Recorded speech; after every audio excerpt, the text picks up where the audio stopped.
Many years ago, when my mom was about to turn 80, I overheard my daughter ask her, and she said, Nano, that was my daughter's name for my mother, Nano, what does it feel like to be so old?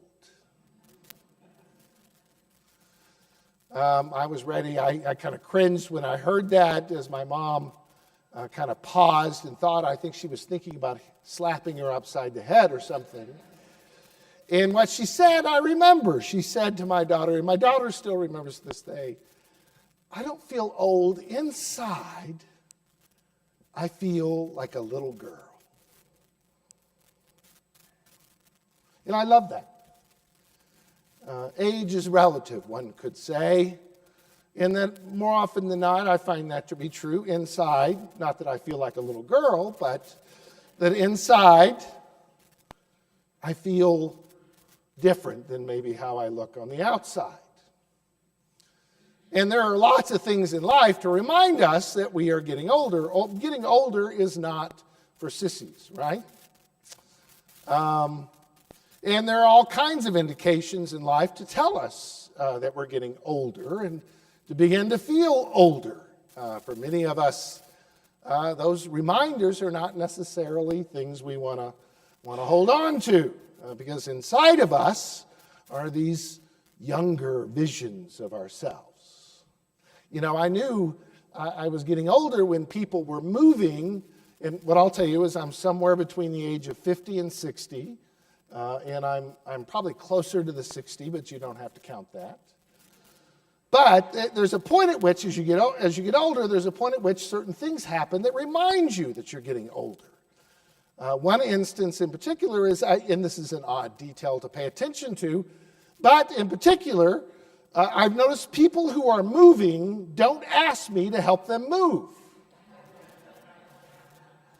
I think the assumption, of course, is I can't help them. And I noticed, Dick and Jan, you didn't ask me. I noticed I was getting older when someone would invite me, let's say, play a pickup game of basketball. And I was less concerned with winning and more concerned about getting through this without getting injured. And then there was the dreaded day, as I'm standing in line, someone asked me, do you want the senior discount?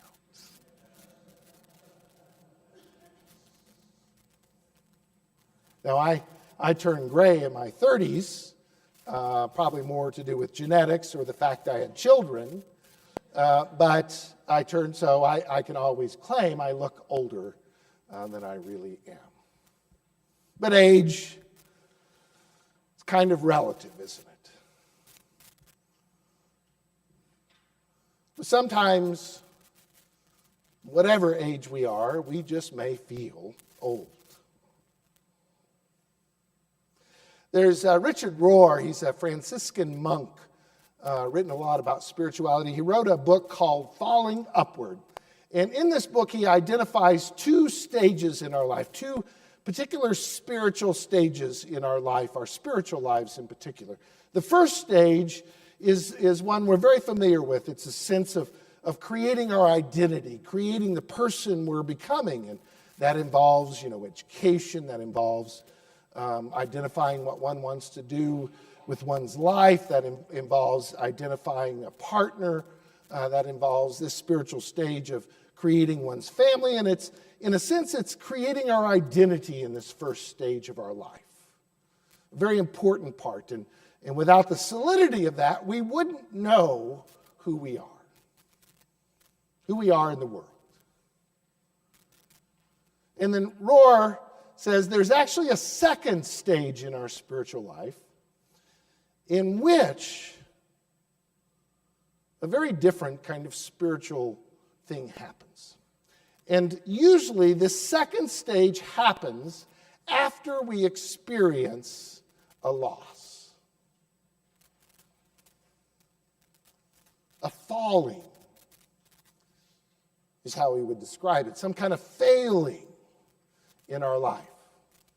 So it might be the loss of a job. It might be a loss of identity rooted in retiring. It might be the loss of a loved one, a great grief. There's a sense in which we lose something. Some sense of solidity about the world that we assumed was there. But then it goes, and we are left, in some ways, he would argue, floundering and unsure. And he says it is that point that one deepens one's spiritual journey to the point in which one becomes aware of that we are falling upward into God's arms. It has these two stages, different tasks, different things to wrestle with. And really, age is relative. It has nothing to do with one's chronological age. One could be quite young and experience this loss, or one can be much older when one does this as well. Age is relative. So our story this morning is really interesting. Here is Zechariah. You talk about someone who knows their place in the world. Zechariah knows it. He's part of the priestly order. He and his family belong to the long line of descendants of Aaron. He knows his job. He's got it settled. He's doing good things. He is, as it's described, righteous before God, doing everything right. He knows who he is. He's important. But maybe even he's stuck. Because the interesting thing happens to him as he's doing what he normally does. As he goes into the temple, they light the incense, and he has a vision from God. Angel of the Lord. And it terrifies him. He has this vision. It doesn't fit the set order of the world as he anticipated it, as he expected it. The angel of the Lord showing up would probably scare all of us. And he's told, something amazing is going to happen to you. Your wife, who's barren. Now, I always find that interesting in the Bible. They always claim the woman is the barren one when it could just as well be the man, right? Why is that? But you're going to have a son, and he's going to be amazing. He's going to make important changes in the world. He's going to be full of the Spirit. Isn't that awesome? Isn't that great? And what does Zechariah say? That's impossible. Because what he says is, I'm too old for this stuff. Right? I'm too old. There's no way that can happen. She's too old. I'm too old. There's no way that you could do this because we're just too old for this stuff.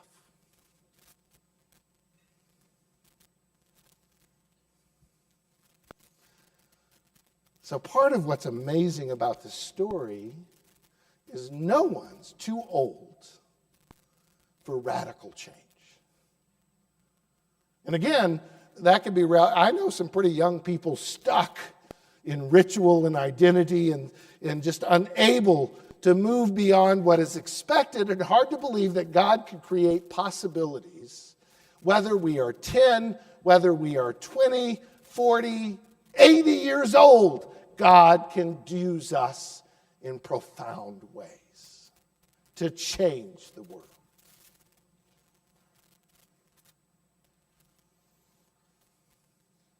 You know, it always strikes me in the Bible, we tend to think of Jesus as a young man, right? Well, the truth is the average lifespan in the first century was about 48 years. So Jesus at 30 was rather middle-aged. And Zechariah, he's probably 41, 42 years old. Well, that's kind of relative. It's really what makes him old, that is that he cannot imagine that God would use him after he's already knows who he is and what he's about.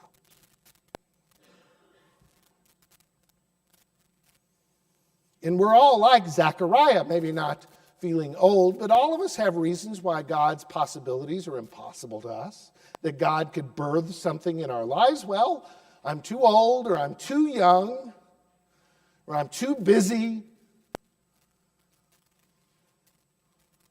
or I've got too much to do, or whatever. That idea that we put these barriers between us and God and the possibility of God doing something among us. I believe Advent and Christmas is not just for the young. It's to remind us of the possibility that God can create no matter where we are in our lives. What's God up to in yours? To God be the glory this day and forevermore. Amen.